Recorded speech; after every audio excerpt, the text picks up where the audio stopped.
kalau di Kalimantan, di Sulawesi ketemunya ular sama buaya. Gitu. Karena untuk menuju lokasi sawahnya kita mengikuti lewat rawa-rawa ya. Ya di sini buayanya juga Pak. Darah tapi. Makanya kan Masuk sawah tuh. Petaninya nggak marah awalnya dimasukin? Dimarahin. Hah? Kita izin. kita kan bisa ini Pak, rumputnya. Itu sekitar 8. Informasi di sosial media banyak.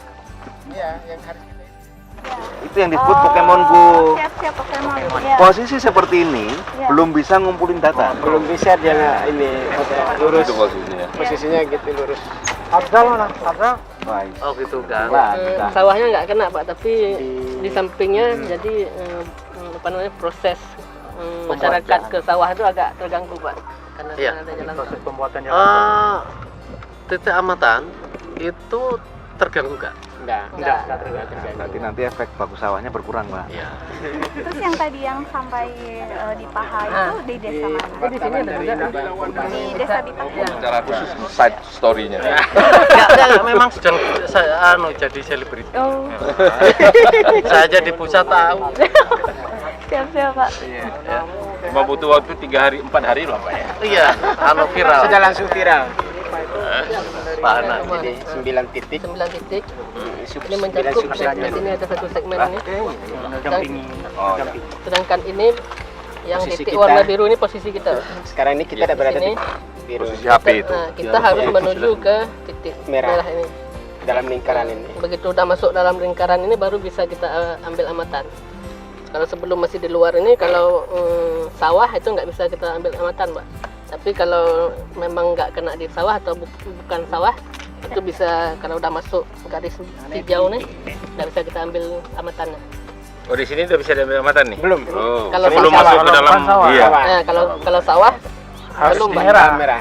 Harus untuk masuk dalam lingkaran merah, baru bisa kita ambil amatannya. Kira-kira lingkarannya di mana nih? Ini sini, Pak. Nah, sawahnya Pak, harus masuk dalam. Teman-teman petugas lapangan itu hanya akan memberikan informasi tentang fase pertanaman. Fase tumbuh. Ya, Fase tumbuh. Fase tumbuh padi atau sawah itu situasinya Sekarang sedang apa? Kondisi sawah. Kondisi Iya. sawahnya apa? Tetapi secara luasan itu luas bakunya kan sudah kita ketahui secara spasial tadi ya, secara spasial. Jadi segmen ini akan mewakili pada wilayah kecamatan ini, poligon ini yang sawahnya luasnya berapa per kecamatan kita udah tahu yang di perjalanan spasial itu ya. Nah sekarang diperlukan tuh kan hanya sawah itu setiap bulan posisinya sedang apa sih itu. Nah itu yang informasinya yang setiap saat teman-teman harus mewakili dengan 9 titik yang kira-kira 9 hektar itu. Karena 300 ini sebenarnya. Satu bulatan itu Satu kotak ini. Nah, ini 300 sebenarnya. Realita di lapangannya. Sampelnya ya yang memberikan gambaran secara luas di sini. Fasenya tadi ya, fasenya ya. Jadi gitu. Terus kalau misalnya tanamannya gimana untuk membuktikan bahwa ini lagi masa pertumbuhan ini itu gimana? Ini Pak, di sini setiap waktu kita entry data Pak ada pilihannya, ada generatif awal, generatif akhir. Ini kan Vegetatif misalnya, awal, vegetatif akhir, ya, generatif. generatif sampai panen. Titik. Nanti dipraktekkan, dipraktekkan dari foto. Ya, di foto Pak. Ada Dari foto? Ketika kita foto Pak, nanti kan ketika kita udah sampai di titik merah, kita foto, kita entry data, nanti keluar. Ada pilihan-pilihannya. Bisa mencetak itu 9 kotak itu memang itu otomatis. Ya otomatis Pak, tempat di sana Pak. Ya, jadi Pak yang tenang, lokasi kenal Pak, tambang kena macam Pak. Yang lokasi bukan untuk Lokasi untuk foto titik merahnya Pak. Tapi nya kan kayak tambang dalam lingkarannya, sini kaji foto Pak. Tapi lebih Pak memang harus paham titik merah Pak, harus minimal mendekati. terus Ya kita masukkan entry data Pak. Ya. Entry data kita pilih. Ada vegetatif awal, vegetatif akhir, generatif, panen, persiapan lahan, usul, kalau sawah bukan padi dan bukan sawah. terus Pilihannya. Jadi ini kan udah vegetatif akhir nih Pak, udah sebulan lebih tanamnya. ya betul. Jadi kita pilih vegetatif akhir, kita masukkan gambar Pak. Masukkan, lalu kita butuh. Itu harus di dalam lingkaran Iya, dalam- merah tadi. Nggak tahu teman-teman yang buat kami. Langsung Jadi dari kantor. pertama kan buat itu adalah pertama kan bahannya adalah luas baku lahan sawah Indonesia. Ya, pertama 2013 yang dasar dulu yang lama. Setelah itu kita sempurnakan dengan yang 2018.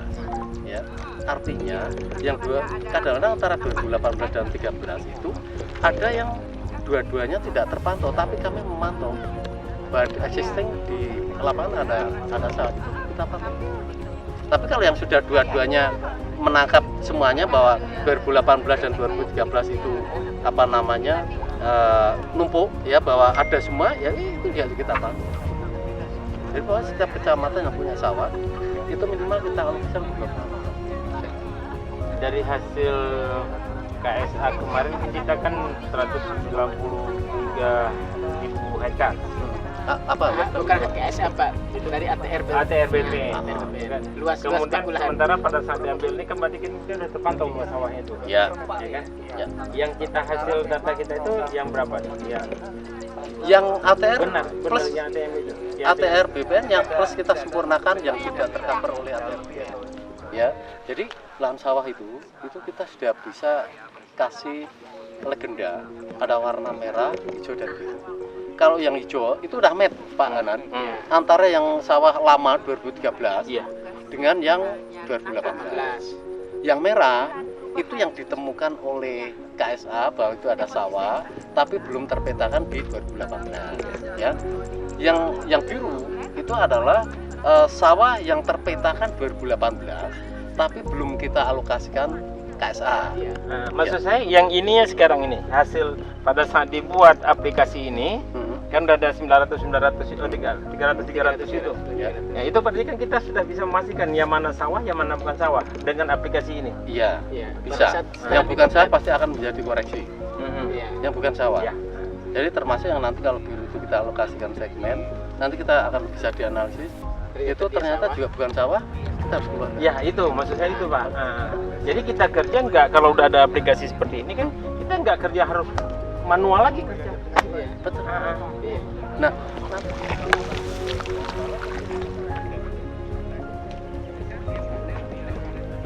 Pas.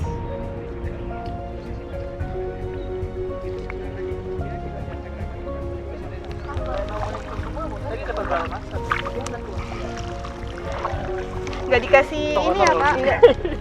Data itu ada 260, kemudian nanti kan ada peta yang ATR BPN itu 193, kemudian ada yang versi yang usia kan, itu kan ada 3 pembanding sebenarnya. Sudah kita overlay kan 3 pembanding peta ini. sudah. Kan, enggak, kita belum lagi. Oh, belum. Kita masuk ke sana lagi kan. Maksudnya kita overlay kan 3 peta ini kan. Nanti kita cek mana. 8 provinsi itu udah fix gitu angkanya. Aceh tahun ini sama Lampung Pak. Jadi Sumatera digarap sekarang itu dari ATR BPN. Itu aja. Sama ditanami apa Pak? Sama ditanami apa? Saya tanami apa? Karena sawah ditanami ternyata kedelai. Itu, Pak. Dan kalau misal untuk ngambil ini nanti ngambil ubinan Ngambil ubinan di titik segmen itu lagi. di segmen itu tadi. Ya, Saya sini ya tadi nanti kalau memang kapan mau panen nanti akan diganti. itu kita ada alokasi sampelnya ada ke tani, akan dialokasi berapa titik itu. Dalam 300 hektar ya. 300 Berarti hektar ada kan hektar. 9 titik 9 hektar. ubinan. Kalau akan panen Panen semua. Kan belum Kan tentu panen belum tentu semua Pak. panen Pak. Jadi Kalau sembilan tanamnya nggak titik serentak itu kan ya. tidak satu hamparan gini. Jadi ini satu, tadi baru di sini satu, nanti di sana lagi 8 di sebelah. 9 hektar, Pak. Urusan itu yang ngontrol Bio. Jadi ketika Ada kami forum mau masyarakat tadi. Lagi cerita dulu Pak. Jadi kan Pak Cepol nanti kan berpikir ini bisa jadi begitu. Langsung ini satu peta tracer ya kan satu peta ini Panen biasa. panen biasa timbang hasilnya kan itu. Nah, Oke, terima kasih. Kita sudah sama-sama berusaha menyaksikan tentang pengambilan titik sampel untuk KSA ini. Beberapa titik yang diberikan gambaran kepada kita ini memberikan masukan baru. Ada keyakinan bagi semua pihak, saya pikir, dengan sistem yang dibangun saat ini. Jadi kami dari Dinas Pertanian Perkebunan Aceh memberikan dukungan untuk pelaksanaan kegiatan KSA ini, dan ini mungkin bisa memberikan keyakinan kepada semua pihak dalam pengambilan sampel, baik dalam melakukan pendeteksi masa pertumbuhan daripada tanaman itu sendiri? Saya Saiful Mahdi, dosen di jurusan Statistika FMIPA Unsiah, juga ketua ISI Aceh, dan sekarang kebetulan dipercaya menjadi anggota FMS, Forum Masyarakat Statistik Indonesia. Alhamdulillah hari ini kita di Kecamatan Codgli di Aceh Besar sedang melakukan pengamatan terhadap pelaksanaan KSA oleh teman-teman BPS Aceh Besar dan Aceh. Kebetulan ada teman-teman dari BPS Pusat dan ada dari media untuk melihat secara langsung pelaksanaan metode pengukuran hasil produksi padi dengan metode KSA. Dan alhamdulillah berjalan dengan lancar dan jelas semuanya, sangat menarik dan semoga bisa dikembangkan untuk produk-produk pangan lainnya. Penggunaan metode KSA tentu saja